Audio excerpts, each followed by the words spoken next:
காரணம் என்ன தெரியுமா? நீ செஞ்ச பாவம். உன்னுடைய கஷ்டத்துக்கு காரணம் என்ன தெரியுமா? நீ செஞ்ச பாவம். என்னால எழுப்பவே முடியல ஆண்டவரே. நான் இன்னைக்கு உங்ககிட்ட சொல்ல வரேன், இயேசு உனக்கு சுகம் தரணும்னா அவர் சொல்லுவார் என்ன தெரியுமா? இதுவரையும் திருந்தலையா?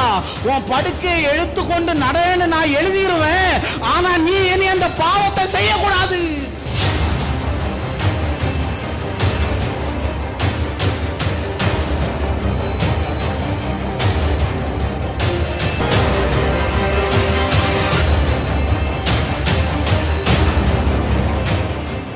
கர்த்தருக்குள் அன்பான தேவ பிள்ளைகளே, ஆண்டவரும் இரட்சகருமாகிய இயேசுவின் நாமத்தில் உங்களுக்கு என் அன்பின் வாழ்த்துதல்.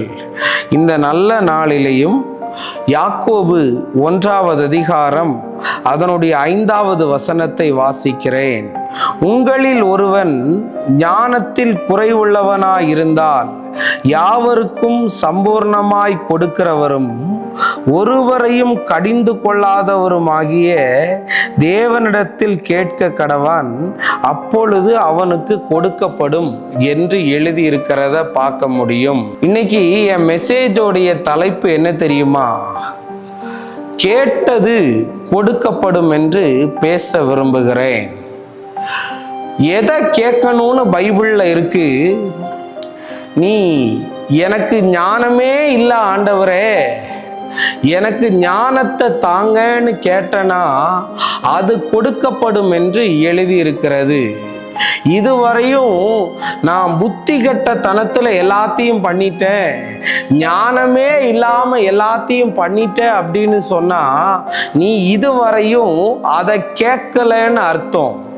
நிறைய பேரு இன்னைக்கு எனக்கு தலைக்கு மேல பிரச்சனை பிரதர், அதை ஏன் பிரதர் கேட்குறீங்க? பிரதர் என்னால படிக்கவே முடியல பிரதர், இப்படி நல்லா சொல்லுவான். ஆனா அதுக்கு முன்னாடி ஏசப்பா என்னால படிக்க முடியல, நான் ஏதோ ஆவரேஜ் ஸ்டூடெண்ட் தான், ஏதோ கிருபையில வாழ்க்கை ஓடுறதுன்னு சொன்ன மாதிரி எப்படியோ தாண்டி தாண்டி இது வரைக்கும் வந்துட்டேன், இனிமேல எப்படி போறேன்னு தெரியல, எனக்கு ஞானத்தை தாங்கன்னு கேட்டனா அவரு உனக்கு தரமாட்டேன்னு சொல்ல மாட்டாரு, இல்லாட்டி என்கிட்ட போய் இதை கேட்டுட்டேடையான்னு திட்ட மாட்டாரு. அவர் உனக்கு ஞானத்தை தந்து உன்னை ஆசீர்வதிப்பார். ஆனா நீ கேட்டாதான் அது கிடைக்கும். உனக்கு பசியா இருக்குதுன்னு உள்ளுக்குள்ளேயே நீ அதை வச்சுக்கிட்டு இருந்தானா உன் பசியோ அடங்க போகிறது இல்லை, உனக்கு சாப்பாடும் கிடைக்க போறது இல்லை. எனக்கு பசிக்குதுன்னு நீ வாயை திறந்து கேட்கும்போது உன் பசியோ அடங்கிரும், நீ கேட்டதும் உனக்கு கிடைச்சிரும். அப்படிதானே? இன்னைக்கு நிறைய பிள்ளைங்க அதை டியூஷன் போறாங்க, தப்பு கிடையாது. வீட்டுல ஃப்ரீ டியூஷன் எடுக்கிறாங்க, தப்பு கிடையாது. மாத்தி மாத்தி எழுதி பார்க்கறாங்க, தப்பு கிடையாது. ஆனா தேவனிடத்துல முதல்ல நீ கேட்டையா? ஆண்டவரே இந்த மேக்ஸ் எனக்கு புரியல, இந்த சயின்ஸ் எனக்கு தெரியலன்னு நீ கேட்டனா என் பிள்ளை ஞானமே இல்லாம இருக்கிறான்னு சொல்லி ஞானத்தை கொடுப்பா.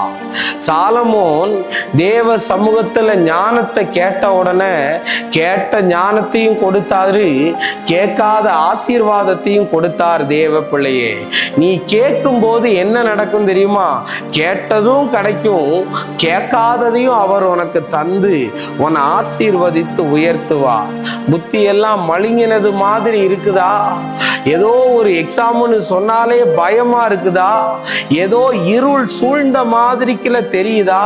கவலைப்படாத, தேவன் உனக்கு வேலையில் ஞானத்தை தருவாரு, உன் குடும்பத்தை நடத்த ஞானத்தை தருவாரு, உன் பிள்ளைகளை நடத்த ஞானத்தை தருவாரு, இந்த பணத்தை எப்படி ஹேண்டில் பண்ணணும்னு ஞானத்தை அவர் தந்து உன்னை ஆசீர்வதித்து உயர்த்துவார். கவலைப்படாதீங்க. ஜெபிப்போமா?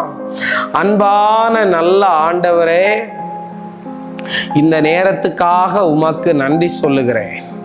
ஆண்டவரே, யாரெல்லாம் ஞானம் இல்லைன்னு கவலைப்படுகிறார்களோ, யாரெல்லாம் படிக்க முடியலையேன்னு கவலைப்படுறாங்களோ அவர்களுக்கெல்லாம் ஞானம் சம்பூர்ணமாய் இருப்பதாக என்று நான் ஜெபிக்கிறேன். தடைகளை எல்லாம் மாற்றுங்க. இயேசுவின் நாமத்தில் வேண்டுகிறேன் நல்ல பிதாவே. ஆமேன், ஆமேன், ஆமேன். God bless you. கர்த்தர் உங்களை ஆசீர்வதிப்பார்.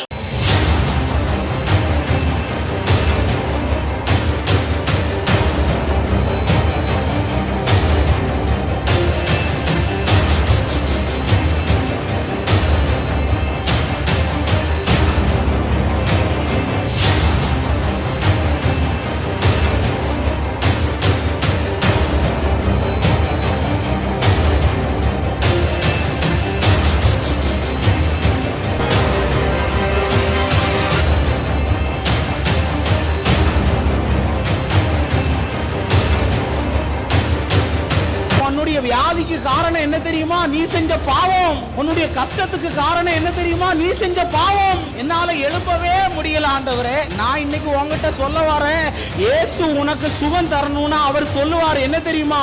இதுவரையும் திருந்தலையா? உன் படுக்கை எடுத்துக்கொண்டு நடன்னு நான் எழுதிடுவேன். ஆனா நீ இனி அந்த பாவத்தை செய்யக்கூடாது.